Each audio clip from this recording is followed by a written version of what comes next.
The spate of violence that has occurred since Sunday, simula pa po ng linggo, ay kabaha-bahala po dahil 6 na buhay na po ng sundalo natin ang naapektuhan. Na nag-iwan ng mga ulila at mga mahal sa buhay na nagdadalang mati sa kasalukuyan. Ang una pong pagkakataon ng pagtambang sa ating mga tauhan ay nangyari po sa Norte.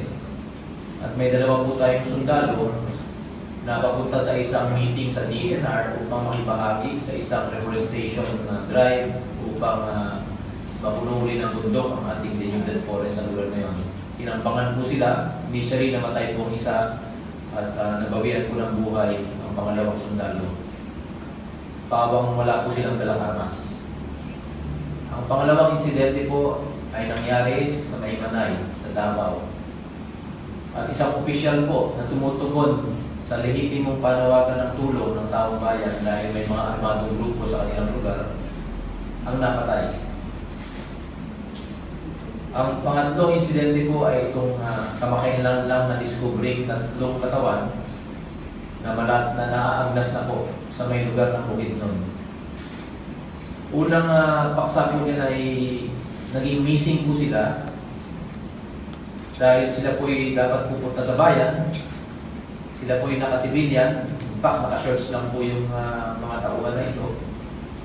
At wala po silang dalang armas na mahaba at hindi po sila nagsasagawa ng anumang lehitimong operasyon ng militar. At maaari, may dala po silang short firearms bilang protection dahil pinakailangan po nila. Pero ang aming pong nakuha na report at narito po sa akin ang report ng kapulisan ng lugar na yan kung saan nagsasaad kung paano nangyari ito. Pero ang amin pong ikinalulungkot dito ay yung karumang-duman na paggamit ng excessive force. Ito pong mga tauhan na to ay nagtamo ng ang isa pong sundalo ay nagtamo ng 27 tama ng bala. Ang isa ay 24. Ang isa naman ay, kung hindi ako nagkakamali, 26 na bala. At karamihan po ng bala na na-recover ay nasa paligid ng katawan nila. So nagpapahiwatig po ito na maaaring nanggigigil ang mga salarin na nagsagawa ng pagpatay at tinayuan lang nila sa ibabaw ng mga katawan ng mga sundalo itong mga tauhan namin. Maaaring sila'y patay na o nag-aagaw buhay at tinapos ang kanilang buhay. This excessive use of force was unwarranted. And it is clearly a violation of the rights of these individuals. In the rules of war, this is not acceptable. And we condemn this and are saddened by these developments on the ground.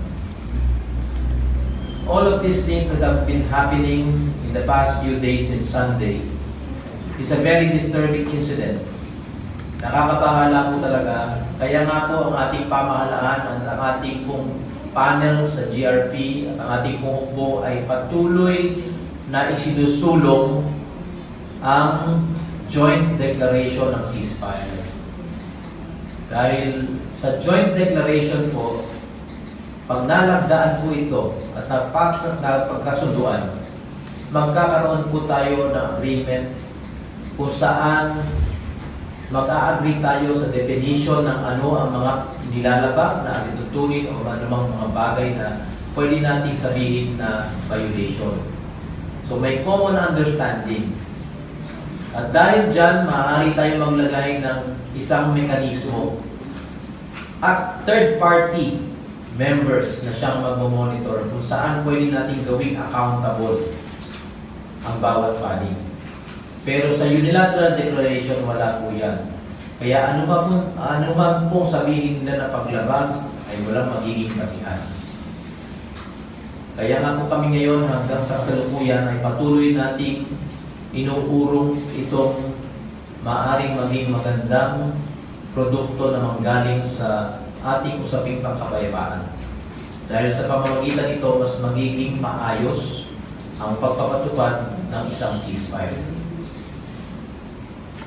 Kaya, binabato po namin sa Paginampanig na pag-isipan po sana itong mabuti. Dahil sa armed forces nyo, sa hukbong sandatahan nyo, ang tunay na hukbong sandatahan ng Pilipinas, ang may lehitimong basihan sa saligang batas na protektahan ang bawat mamamayan ng pagulong ito. Mayroon din po kami kukunin at tulungan ng pulis sa pagpapatupad ng rule of law ng ating mga batas at alituntunin. At hindi po natin tinatalikuran yan, kaya nagkakaroon ng tinatawag na suporta sa pulis o sa law enforcement operation. Yung ibinabato po sa amin na paglabag daw